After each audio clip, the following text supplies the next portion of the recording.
Magulang ni Viancy, ano kaya ang nasabi?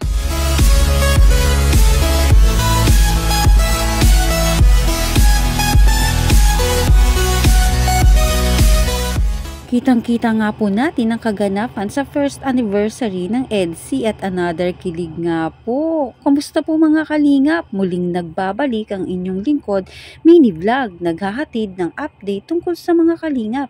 Kung bago ka pa lang sa aking channel, mag-subscribe na at huwag kalimutang mag-like para lagi kayong updated sa aking mga videos. Maaaring tapusin po muna natin ang video bago po tayo magkomento.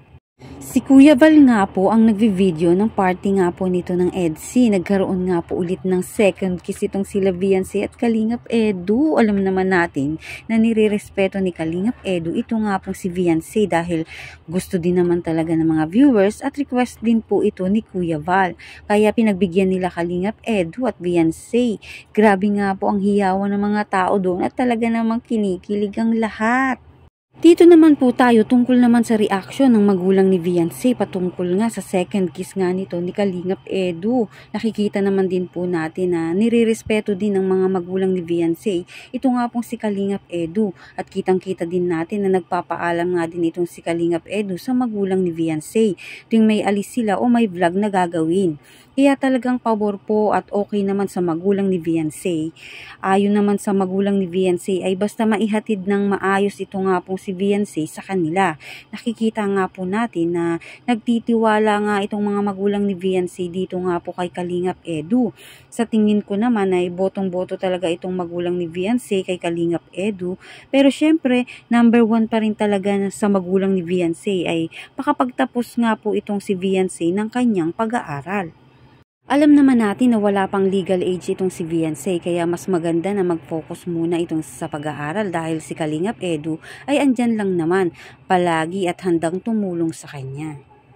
Nakikita din natin na itong ang pamilya ni Viancy at pamilya ni Kalingap Edu ay halos din na naglalayo at close na nga rin po. At talagang nagsuggest pa nga itong papa ni Viancy dito nga kay Kalingap Edu na kung gusto niya talaga ang isang tao ay talagang kailangan pagpaguran ni Kalingap Edu at magtiyagang mag-antay para talagang mapatunayan talaga kung totoo ito sa kanyang anak.